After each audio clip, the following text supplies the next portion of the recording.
wonder how much money they raised today. I don't know how much, but I hope a lot. It takes a lot. Yeah.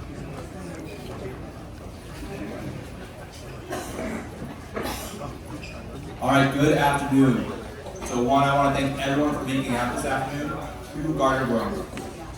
This is the heart of the path of the majority in Congress. We have the gentleman right there who's going to take it to us, Derek Tran. Derek!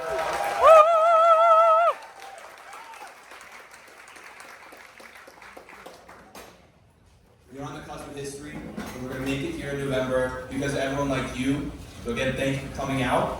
We're going to start the program with Dr. Corin.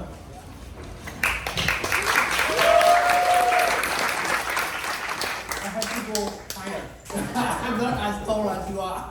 So, welcome everyone, ladies and gentlemen.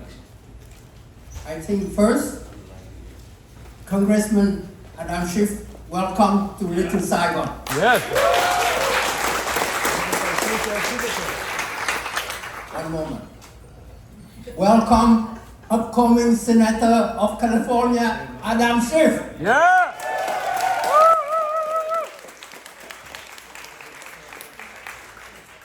So we are all here. We are so happy to have you to back up Derek Tran. Our community has been here since 1975. Many generations has come. And the first generation, they take care of the business, good citizen. I haven't missed an election. I spent 7 years in Afghanistan. 7 years. You know, most veterans 6 months. I spent in Iraq. I was in Kosovo. I was in Azerbaijan, Indonesia. Basically, our community has proven, has served very well the country that welcomed us. Now it's time for the second generation to pick up the torch. And Derek Tran is here, and we hope he will go to Washington, D.C.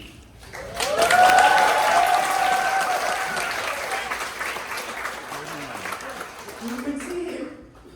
All of us, we work very hard. We are proud of being a good citizen. And not only that, by the way, my friend from Northern California asked me to. We will vote for you. Anyway, we are all here to welcome you, and we hope that this time our community will be able to put our second generation. We haven't had anyone in Washington, D.C. to represent us. We need somebody who understands us. We need somebody who understands the psychology and so on. But now it's time. So you are here in the right time. You are here to support us, and we welcome you in Little Saigon. Welcome.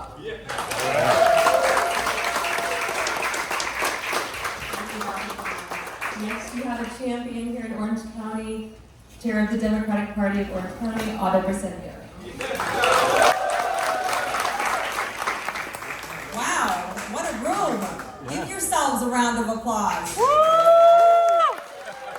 name is Adam Schiff, and I'm Chair of the Democratic Party of Orange County. And I want to just say, there's 94 days left of this campaign. Who's counting? Who's counting? We're all counting. I just want to say, Congressman Schiff, thank you for being in Orange County, and thank you for always standing with us here in Orange County. It's great to have you. Look, I want to just talk about a little bit about Derek and why this campaign is so crucial for us.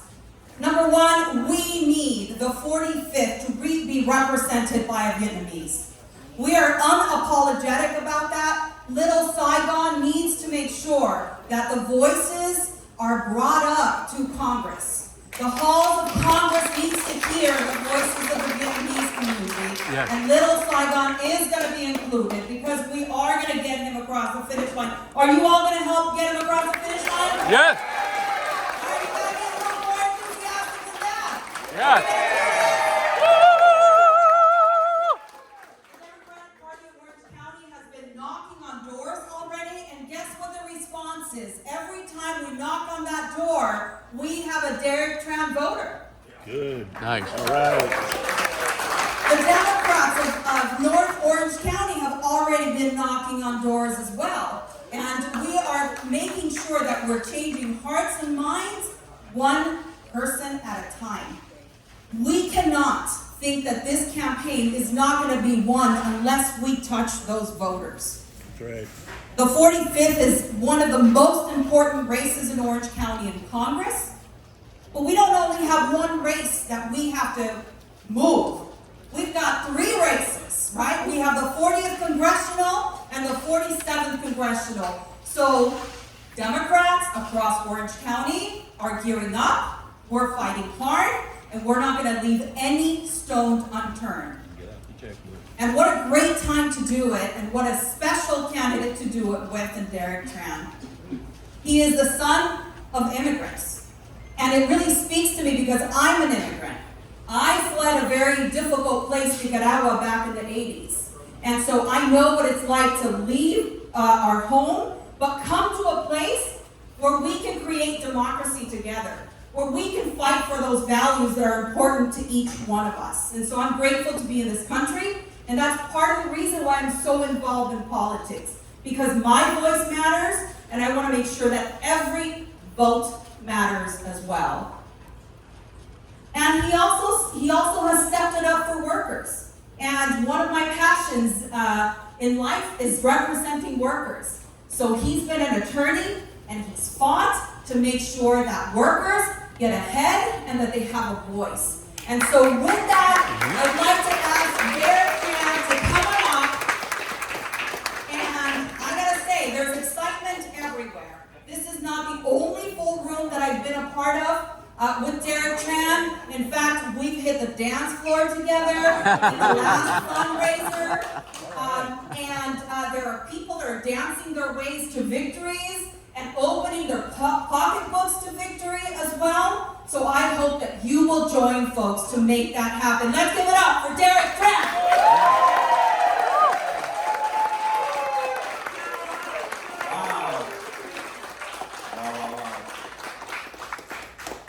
Thank you. I am extremely touched.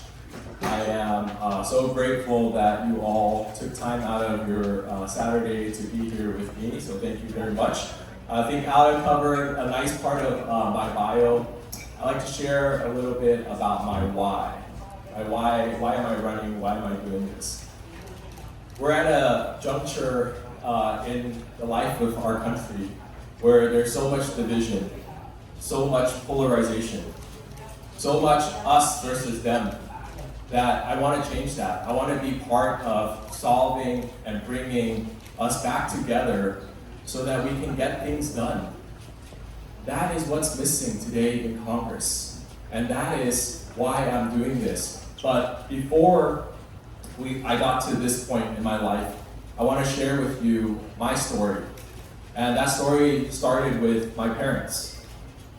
My mom and dad were Vietnamese refugees that came to this country. And when Vietnam fell in 1975, my father knew that he had to flee. And at that time, he had a wife, 5 daughters, and 2 sons. In their first attempt to come over here as boat people to the refugee camps, he lost his first wife, 2 daughters, and 2 sons. Subsequently met my mother, and he knew he had to get out, and they tried again. So they got out. They spent about a year in a refugee camp in Indonesia. And I'm so grateful that they waited for the opportunity to come to America, because there were other countries that took in my relatives, Canada, Australia, Switzerland, but we wanted to be in America. And I'm so glad that they waited so that we could be here, so that I could be here. So I really owe everything I have to my parents And I've dedicated my life living up to the examples that they have set for me. And I'm not here to squander the opportunity that's given to me, but rather I'm here to try to build a consensus in Washington, D.C. And this started as when I was in the military. I enlisted at 18 because I wanted to give back to this country. I wanted to do something for the country that's done so much for my family. And my love for service started in the military. And when I became a lawyer, I knew my heart was serving the people, giving them a voice in the courtroom. And that's what I did as an employment lawyer. So now, at this crucial juncture, I'm running for Congress because it's time to work together. It's time to work together to get things done again, to bring back resources to this community, to all the communities in this great nation. It's time to bring back funding. It's time to restore integrity back in our government. So that's why I'm running. I am so happy you are all here celebrating today with me. And before I step away and introduce my very special guests, I want to acknowledge two electeds here. Ali Tosh from Artesia. It takes a lot of work to volunteer and dedicate time as an elected official. So Ali, thank you for being here. Thank you. Frank Yokoyama from Cerritos. Thank you so much for all your hard work. All right, so I am so proud to have been a constituent of the next speaker.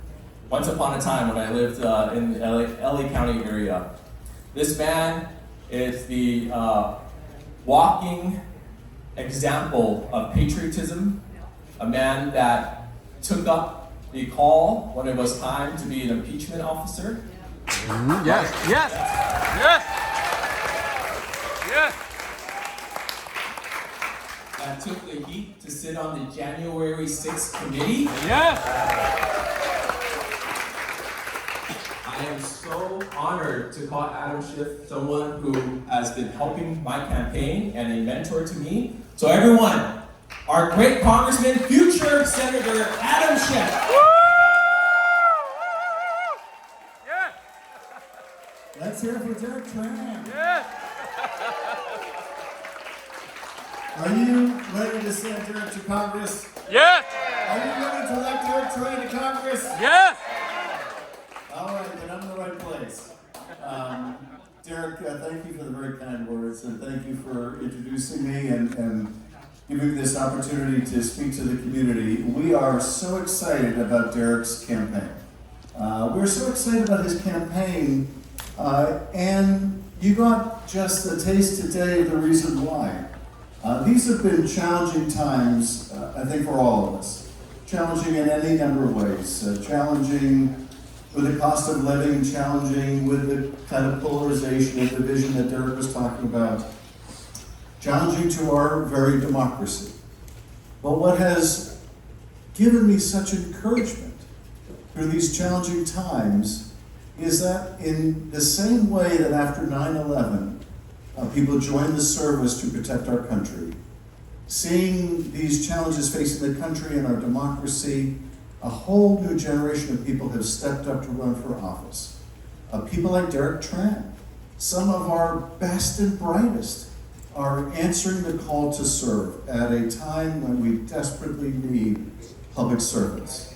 This is someone, the child of refugees, who wants to give back to this country that has made so much possible for himself and for his family. Someone who will be an incredibly powerful voice for the entire district in Congress, for every community in the district, but most particularly to the Vietnamese community, which hasn't had that voice in Congress.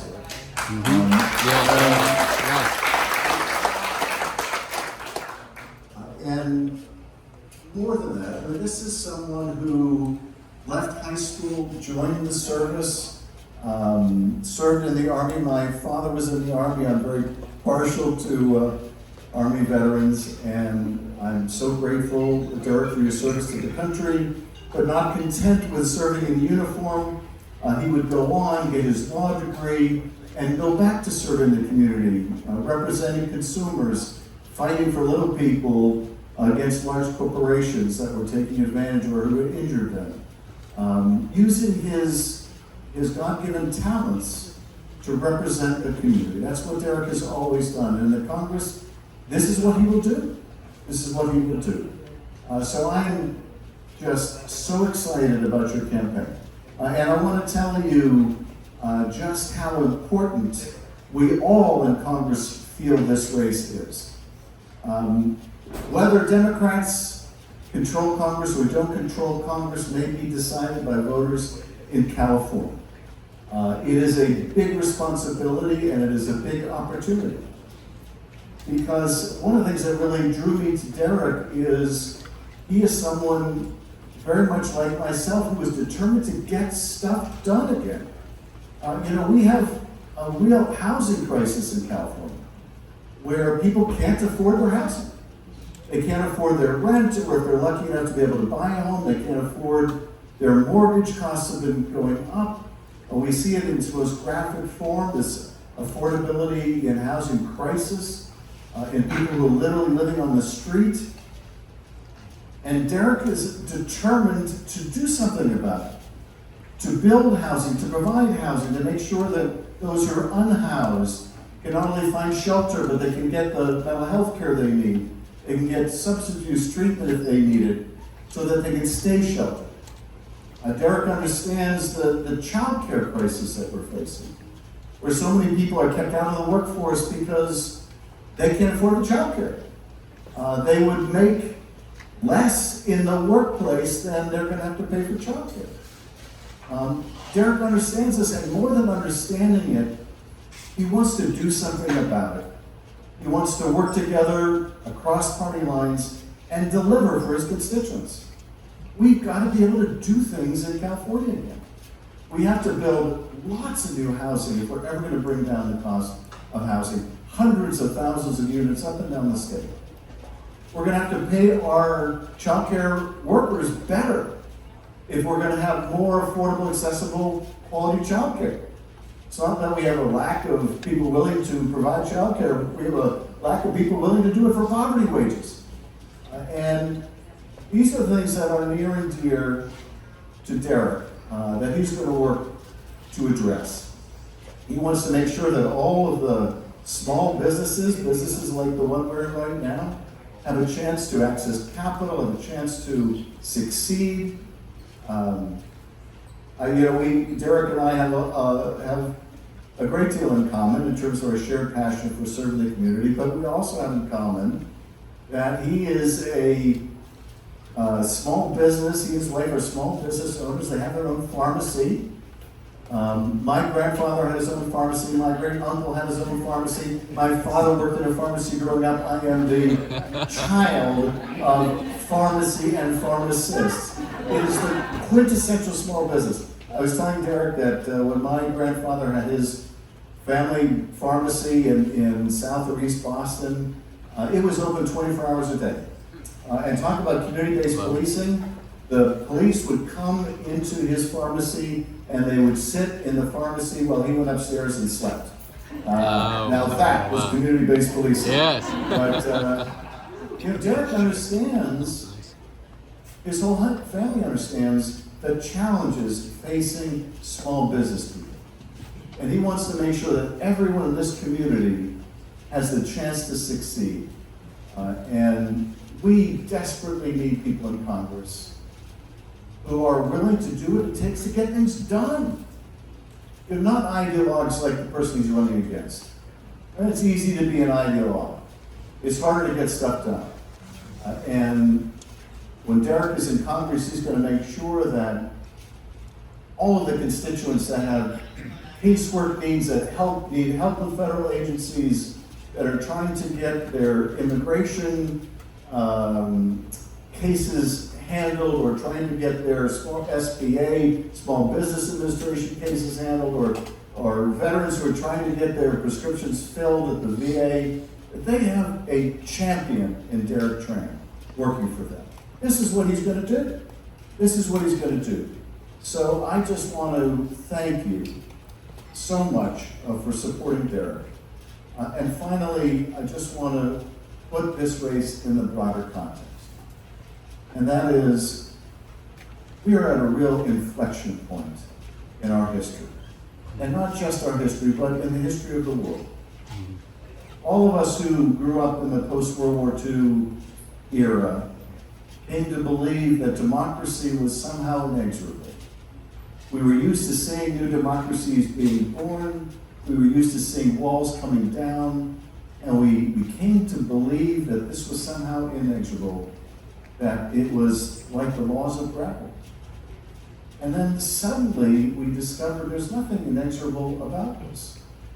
And in fact, rather than seeing new democracies being born, we were seeing new autocracies being born. We were seeing, one nation invade another, Russia invade Ukraine, and try to remake the map of Europe using military force. And we watch with great alarm at China and its ambitions towards Taiwan. And we see our rights and freedoms around the world at greater risk than ever before. This is the context in which Derek is running. When we need champions of democracy are at home, champions of democracy around the world, people with the courage and the experience and the knowledge to stand up to the belligerent autocracies like Russia and China, North Korea, Iran, Venezuela, etc. So at this very important inflection point for democracy at home and around the world, we need champions like Derek Tran. So thank you so much for your support. Those of you that have given, please give again. Yes. Just because you gave to Derek on the way in doesn't mean you can't give to Derek on the way out. He was doing everything we wanted him to do, everything that you could hope a candidate would do. Really, he's just a model candidate. He's working hard, he's knocking on doors, he's making calls, but he needs our help. This is not a solo enterprise. He needs our help. He's running against someone who not only has a lot of money in the bank, but also has a big checkbook where they can keep writing money, writing big checks to their own campaign. We have the grassroots. We have the grassroots, and it's the grassroots that's going to get Derek elected, but he needs your help. So if you can give, if you haven't given, give. If you have given, give again. Give till it hurts, then give a little more till it hurts a little more, then give a little more than that until it hurts a lot. Because we want to make sure that in this vital race, we put everything in the field. We give it our all. Derek is giving it his all. He's taking time out of his business. It's a huge challenge for the whole family. He's giving it his all. He's out there 24 hours a day. And look, we're gonna have a lot of explaining to do to our kids and grandkids on what we did at this moment in our lives when our democracy was on the line. And here we have someone in Derek Tran, not only just a quintessential public servant, but someone whose race may decide control of the Congress.